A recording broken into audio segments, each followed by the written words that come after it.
What's going on, dudes? Welcome back to The Vault. It's your boy, MC Feudal Titties.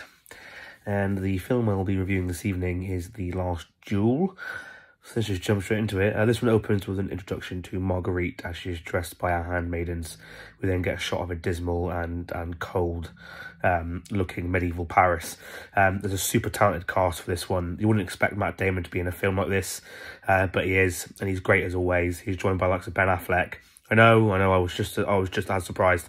Adam Driver and a cast of other less well-known actors.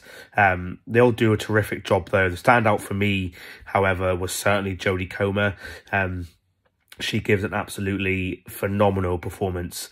And I haven't seen many things that she's been in, but she's fast becoming one of my favourite actresses. Some casting choices are a little odd in this film, but oddly they do work if you don't pay them much attention, although it is hard not to pay them any attention. Also, sorry about the lighting in my room. It's my bulb's gone and I can't bother to get a new one, and yeah, here we are. I really love the story for this one. It tells of two French lords who duel one another after one of them assaults the other's wife. The narrative plays out across 3 chapters, and it's really something because each chapter focuses on one of the 3 key characters and their perspectives of how things played out. Or a better way to put it, the chapters play out based on the characters' truths, if you will. So it's delightful to see how certain scenes play out with different lines of dialogue and outcomes. It is inferred that Marguerite's truth is the truth. It's amazing how the scriptwriters were able to make essentially the same scene more horrifying and heartbreaking than the one before it, than when it was told from Adam Driver's character's point of view. I won't go into too much detail, as this is a film that should really be viewed for oneself, but obviously, you know, trigger warning, there is a really kind of graphic scene, and it plays out twice. The second time more horrible than the others. The narrative also sets up relationships and the friendship between Damon and Driver's characters pretty rapidly and effectively. Just some really, really solid writing, in my opinion. What little action there is in this film certainly does not disappoint. The film certainly benefits from its higher age rating, which allows it to hold no punches when it comes to the medieval style of combat. There's one particular brutal scene where Damon wraps his fist in chainmail and then proceeds to pummel an opponent in the face. The last joust battle of the film is also, for lack of a better word, just savage. The 2 men in full suits of armor taking in turns to bash and cut one another. I was on the edge of my seat honestly the whole way through. Ridley Scott has been following this channel.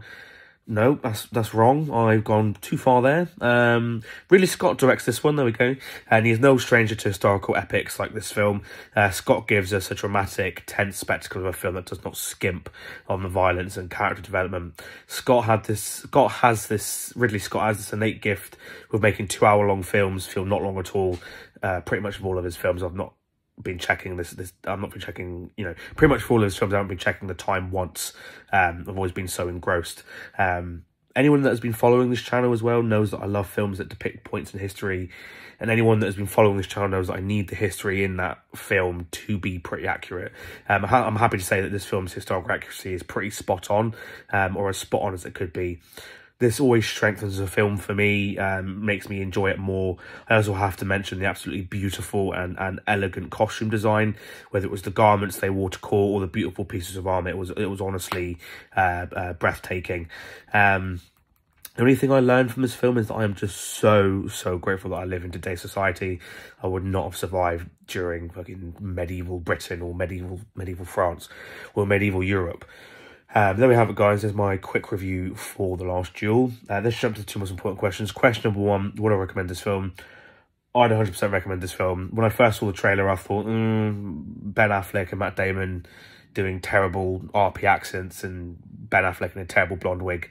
I'm not sure if this film's going to be anything great, but I loved it from start to finish, so I would 100% recommend going to watch this film if you still can catch it in a cinema. Question number 2, does this film belong in the vault? My only issue with this film was that Damon and Affleck were just really weird castings. you know, they could have, you know, as much as they worked for the film, they could have tried a little harder to cover their American accents. It was a little brought you out of the film hearing their strong, you know, Bostonian accents, their strong American accents. But that was minor. As I said, the film is so great that, you know, you can kind of put that to one side of your mind. And like I said, I loved this film. I loved the narrative. I loved the way the narrative played out. For me, this film is definitely top 3 films of the year. I'm not sure everyone will agree with that, but 100%, I just loved this film. The acting's brilliant. The set pieces are great. You know, the costumes are great. So for those reasons, there's that little dimer start that's gone off, followed by a stampede of horses. I don't know. There we have it, guys. This is my review for The Last Duel. As always, if you've seen it and you loved it as much as I did, let me know what you loved down in the comments below. If you hated it, I'd be interested in what people disliked about this film. I could probably guess what they disliked, but I'd like to hear from you. As always, guys, if you like what I'm doing here, please don't forget to like, subscribe, share this video with your friends, your pets, your family, your friendly neighbourhood. No, I'm not going to say that. Your friendly neighbourhood duelists. Until the next one, peace and love, my dudes.